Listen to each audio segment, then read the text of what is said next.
I'm So rolling with him. yeah, so in the main event here we have DC Daniel Cormier versus Stipe Miocic. Oh man, for the first fight was great and the second one was even better, and I guess maybe that was because I wanted Stipe to win the second one.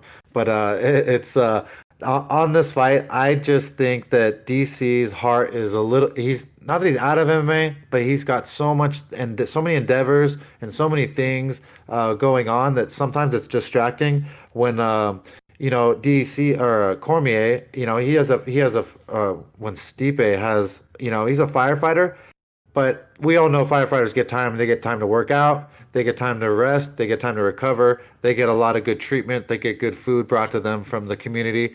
There's a lot of pluses from being a first responder in the community. Just nutrition wise, just tons of things. I This is going to be my bet for the show. I'm going to be back in Stipe Miocic. Do you know the current odds right now, Mikey, on that one? I got a minus 105 for Stipe and a minus 115 for DC. Okay, so I'm back in Stipe Miocic.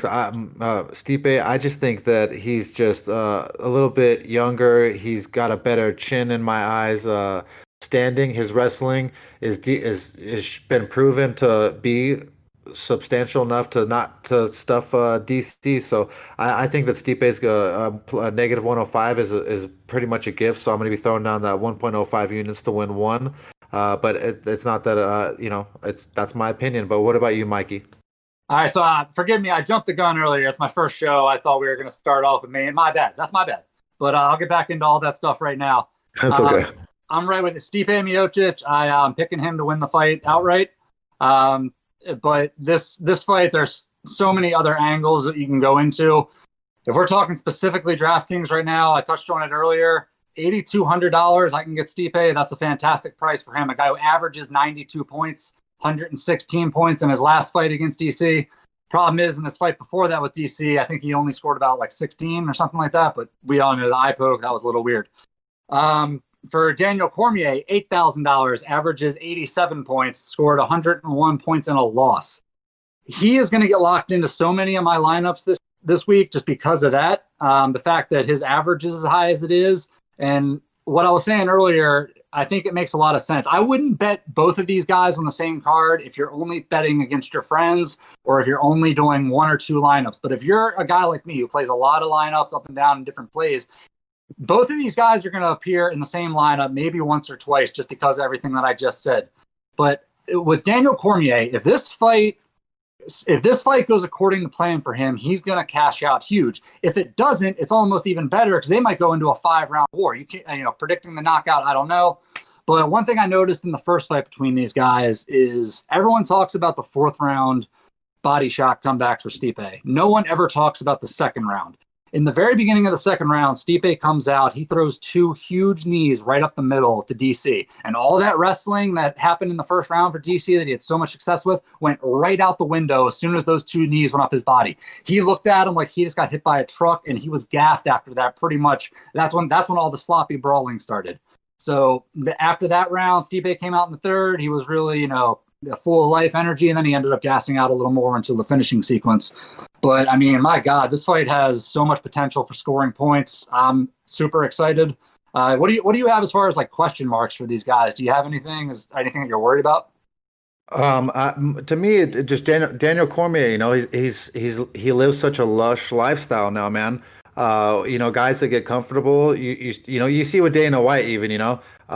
He's eating so good, bro. It's hard not to stack calories. Even me, like I used to work for a lot less per hour. Then when it times by 4, I was like, holy shit, I can afford steak and potatoes and everything I want every night. I'm going to be healthier. My body's just better, or well, it could be better. That's just for me. For DC and some of these, they're getting thicker. Thicker is not better for them. I need more calories for my specific body, so I'm stoked to eat steak and potatoes. But for DC, he can't be eating whatever he wants and enjoying all these beautiful things that I like to enjoy, like fried chicken and all the wonderful things that you want to put in your mouth that aren't necessarily good for your body. I don't know what DC's been eating all COVID long. I know I've been doing things that I shouldn't have been all COVID long.